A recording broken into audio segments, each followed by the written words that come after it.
Pendant des décennies, une tablette sumérienne fendue a accumulé la poussière dans les archives du musée oublié de tous. Son sens était enfermé derrière des signes cunéiformes fanés et des morceaux d'argile. Les chercheurs ont tenté de la déchiffrer, mais les dommages étaient trop graves. L'écriture était trop ancienne, les messages trop fragmentaires. Et puis il y a eu une percée. Une intelligence artificielle quantique a scanné chaque rayure, chaque éclat de cunéiforme. Elle a rassemblé ce puzzle et a déchiffré le message complet. Ce qu'elle a découvert a laissé les experts sans voix. À l'intérieur de l'argile se cachait un récit de création, de destruction et d'avertissement. Un avertissement si tranchant que son écho a traversé 4000 ans. Ce qui était autrefois considéré comme une simple antiquité est devenu maintenant une prophétie inquiétante. Les Sumériens transmettaient-ils un mythe ou des souvenirs ? Une bombe à retardement dans la vitrine en verre du musée de Philadelphie repose une tablette d'argile peu remarquable d'environ 12,7 cm de long et 10,16 cm de large. Elle est fissurée avec des bords ébréchés et couverte de rangées de minuscules signes cunéiformes. Peu de visiteurs y prêtent attention. Encore moins réalisent son importance.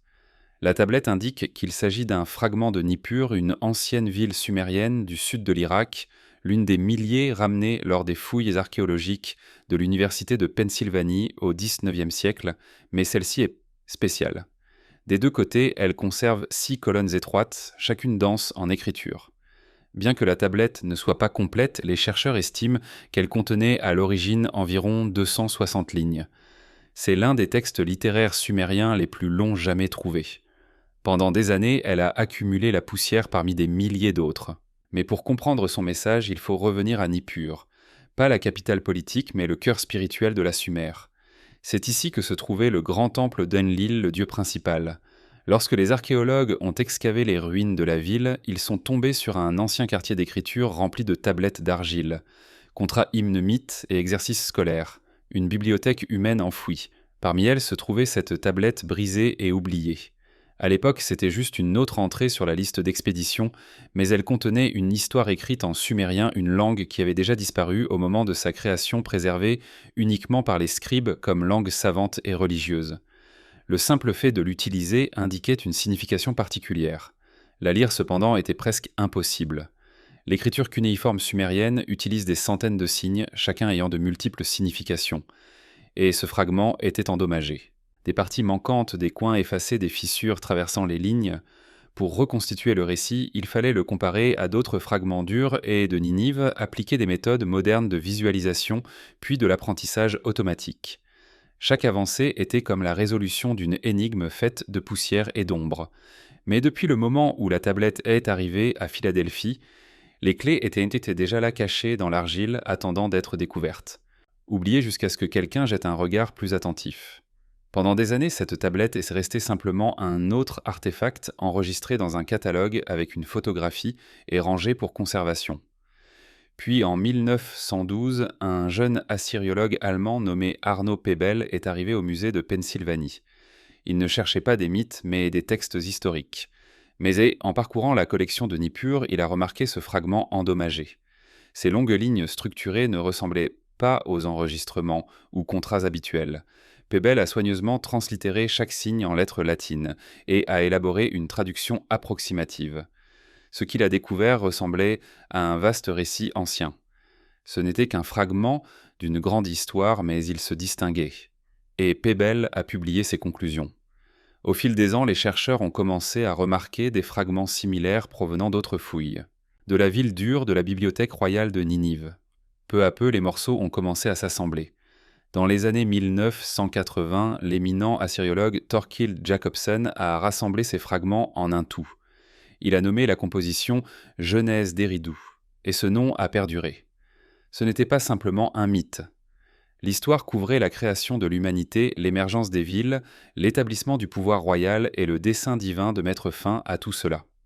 Bien que la tablette de Philadelphie n'ait conservé qu'une petite partie de l'original, ces lignes sont devenues la base de toute la reconstruction.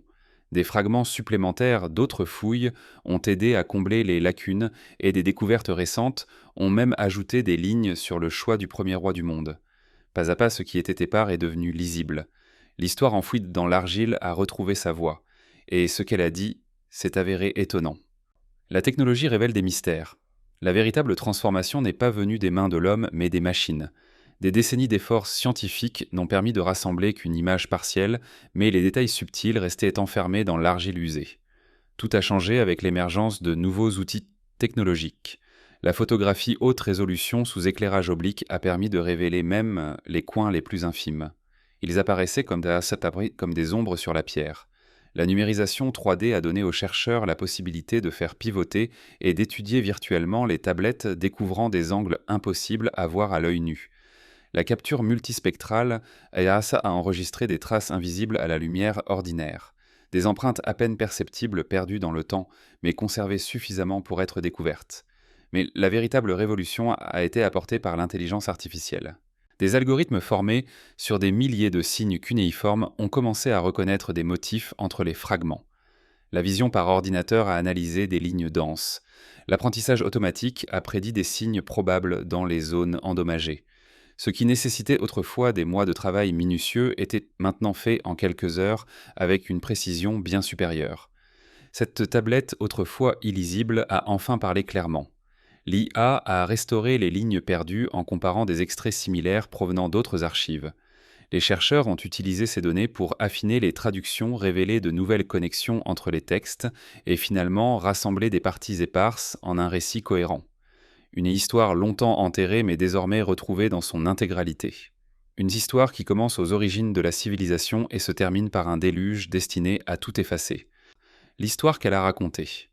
Lorsque la tablette a pu être déchiffrée, elle a révélé une saga à grande échelle, de la naissance de l'humanité jusqu'au seuil de l'extinction. Le début est perdu sur le fragment principal, mais d'autres parties aident à combler les lacunes. Elles décrivent un monde avant l'émergence des villes, avant l'ordre, quand les gens erraient comme des animaux, sans temple, sans dirigeant et sans logement permanent. La vie était chaotique et les dieux troublés par le bruit et l'instabilité vivaient parmi les hommes, mais n'étaient point et pas vénérés comme il se doit. Et voilà que Nintur, la déesse de la naissance et de la civilisation, apparaît. Elle pleure le désordre et propose une solution. Des vivilles. Des espaces sacrés durables où les gens pourront vivre sous le pouvoir des rois, construire des temples et servir les dieux par des offrandes. La civilisation, affirme-t-elle, est le chemin vers l'harmonie. Ensuite, le texte énumère les 5 premières villes jamais créées, Eridu, Bad, Tibira, Larak, Sipar et Cholopak, chacune avec son dirigeant et son patron divin. Ce ne sont pas des noms au hasard. Dans la vision du monde sumérienne, c'était un plan sacré d'ordre sur Terre. Chaque ville consolidait la royauté, le culte et l'équilibre cosmique. Mais la stabilité engendre la croissance et le bruit. L'histoire change. Les dieux maintenant éloignés du monde des hommes se réunissent en conseil secret. La raison n'est pas nommée directement, mais dans des mythes mésopotamiens ultérieurs sur le déluge, le même motif résonne. L'humanité est devenue trop bruyante, trop nombreuse, trop ingérable. La solution est inquiétante. Les dieux décident d'effacer l'humanité par un déluge. Aucun homme n'a été averti, aucun temple n'a reçu de signe. Le jugement a été prononcé en silence et définitivement. Un seul dieu a refusé de garder le silence, Enki, la divinité de la sagesse et des eaux d'eau douces. Il ne s'est pas rebellé contre la décision. Il a contourné les règles. Il a trouvé un moyen de parler sans que cela ressemble à un discours. Son élu est Ziusudra, un humble prêtre-roi de Shuruppak dévoué et attentif. Enki ne s'adresse pas directement à lui. Il se tient contre le mur et lui parle sachant que Ziusudra écoute de l'autre côté. Une échappatoire divine. Le message est court et sombre. Le déluge approche. Il ne peut être arrêté.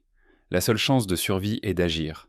Ziusudra doit construire un immense navire assez grand pour sauver sa famille et les animaux nécessaires à la renaissance de la vie. Les dommages sur la tablette ne permettent pas de restaurer les détails techniques. Mais une chose est claire. Ce n'est pas un bateau de pêche. C'est un vaisseau construit pour survivre à la fin du monde. Et le déluge arrive. Pendant 7 jours et nuits, des tempêtes font rage. Des vents décrits comme malveillants et furieux se fondent en une seule force monstrueuse. Les villes disparaissent sous les vagues. Le navire se débat dans un monde submergé. Lorsque la tempête se calme, la divinité solaire où tout apparaît. La lumière revient. Ziusudra ouvre une fenêtre. Pour la première fois depuis de nombreux jours, l'air frais touche son visage. Il s'incline, remercie et fait une offrande rituelle. Des taureaux, des moutons, la fumée monte vers les cieux. Les dieux sont touchés. Dans la scène finale, Ziusudra se présente devant le dieu du ciel Anu et le seigneur Enlil. Pour avoir préservé la vie et accompli la volonté des dieux, il reçoit le souffle éternel de l'immortalité. Des textes ultérieurs ajoutent la cantos en prendre la dernière récompense. Ziusudra est élevé à Dilmun, la terre scintillante où le soleil se lève, un paradis hors de portée des mortels. Le message est clair, la civilisation est établie selon le dessein divin. Mais lorsque les gens franchissent les limites, lorsque le bruit chasse l'équilibre, le redémarrage peut être complet. Et personne ne verra son approche. Et ce n'était pas la seule histoire gravée avec un tel avertissement. Sur d'autres tablettes résonne la même peur. Même les villes les plus sacrées peuvent tomber non seulement à cause de la guerre ou de la famine, mais par la volonté des dieux. Les rois agissant sans mesure ou les villes ayant rompu les liens sacrés sont renversés non par accident mais intentionnellement. C'est des récits de douleur et de colère tels que le Lamentation pour Ur et la malédiction d'Akkad ne sont pas simplement de la littérature. Ce sont des leçons. Elles ont été répétées, mémorisées et retenues longtemps après que la fumée s'est dissipée. Une ville réduite en cendres. Lamentation pour Ur a été conservée en plus de 20 fragments trouvés dans des musées et lors de fouilles. À Nippur, Ur, Londres, Istanbul, Berlin et ailleurs. Rassemblés, ils forment une élégie de 430 lignes divisées en 11 strophes chacune remplies de chagrin. La version la plus complète est conservée au Louvre, une petite tablette brune écrite de tristesse. La voix de ce lamentation appartient à Ningal, la déesse d'Ur et épouse du dieu de la lune Nana. Elle parle depuis l'intérieur d'une ville en ruine, appelant les grands dieux Anu et Enlil, suppliant de l'épargner. Elle leur rappelle les offrandes, la fidélité, la dévotion. Mais la tempête s'abat tout de même. Après la chute, ces supplications se transforment en deuil. Le poème dépeint un monde détruit, des temples ruinés, des rues silencieuses, des maisons désertes. Les champs de blé sont desséchés et craquelés. Des réfugiés errent. La gloire d'Ur est en ruine. D'un point de vue historique, le poème reflète la chute de la troisième dynastie d'Ur sous la pression des Élamites vers 2000 avant notre ère. Mais sa signification va bien au-delà de cet événement. Il est devenu un texte d'enseignement dans les écoles de scribes, une œuvre que les élèves recopient uniquement après avoir maîtrisé des textes plus simples. Recopier le chagrin de la déesse devenait une sorte d'initiation. Même des années après la destruction d'Ur, son lamentation continuait de rappeler aux autres villes. La faveur des dieux n'est pas éternelle. Si le lien entre les dieux, les dirigeants et le peuple se brise, même le lieu le plus sacré peut se réduire en cendres. Des chercheurs modernes notent à quel point le lamentation pour Ur résonne avec l'intonation du lamentation de Jérémie dans la Bible hébraïque. Bien que des siècles les séparent, les deux textes crient pour la ville sainte abandonnée par les dieux. Leur voix s'élève des ruines. La malédiction d'Akkad. Si le lamentation pour Ur montre le jugement divin du point de vue du chagrin, la malédiction d'Akkad révèle comment l'orgueil conduit à la destruction. Akkad, également connu sous le nom d'Akkad, était autrefois le cœur de l'empire. Sous le règne de Naram-Sin, il prospérait. Le commerce se développait. Les temples prospéraient et il semblait que les dieux étaient contents. Mais ensuite, la voix divine s'est tue. Les signes ont disparu. Les prières sont restées sans réponse. Naram-Sin attendait. Puis accablé par le désespoir, il a fait un choix fatal. Au lieu de se résigner au silence, il a attaqué la ville sacrée de Nippur et profané l'Écure, le temple même d'Enlil. Cet acte a violé l'ordre cosmique. Enlil, en colère, a maudit Akkad. Il a appelé les Goutis de féroces envahisseurs des montagnes et les a lâchés. Le poème les décrit comme sauvages inhumains s'abattant sur la terre comme une peste. Akkad était tombé. Le commerce a cessé, les routes sont devenues dangereuses. Les champs ont flétri, la famine a envahi la ville, les prix ont grimpé pour un agneau, on ne pouvait à peine échanger une poignée de grains. L'amertume s'est répandue sur des terres autrefois fertiles. Les maisons ont été abandonnées. Les gens fuyaient. La capitale est devenue un désert. En une ligne, toute la catastrophe est transmise. Qui désire vivre à Akkad ne trouvera pas de maison. Qui cherche le repos ne trouvera pas d'endroit où se coucher. Bien que le texte ait été écrit des siècles après le règne de Naram-Sin, il a servi de forme sûre de critique de l'orgueil royal. Il avertissait les dirigeants. Si tu violes le sacré, les dieux n'auront pas besoin d'armée. Ils déchaîneront sur toi des ennemis, ta terre, même ton propre silence. Ces anciennes tablettes ne sont pas simplement des mythes gravés dans l'argile. Ce sont des avertissements laissés par des mains croyant que l'ordre divin régit chaque aspect de la vie, que les civilisations s'élèvent grâce à la bénédiction des dieux et s'effondrent lorsqu'elle est perdue. Du déluge de Ziusudra à la chute dure de l'orgueil d'Akkad au chagrin de Ningal, le message se répète. Lorsque l'équilibre est perdu, même les plus grandes villes peuvent disparaître en une nuit. Et maintenant, alors que l'intelligence artificielle redonne voix à ces mots anciens, nous devrions nous poser la question, n'était-ce que des histoires ou des avertissements de ce qu'elle prévoyait?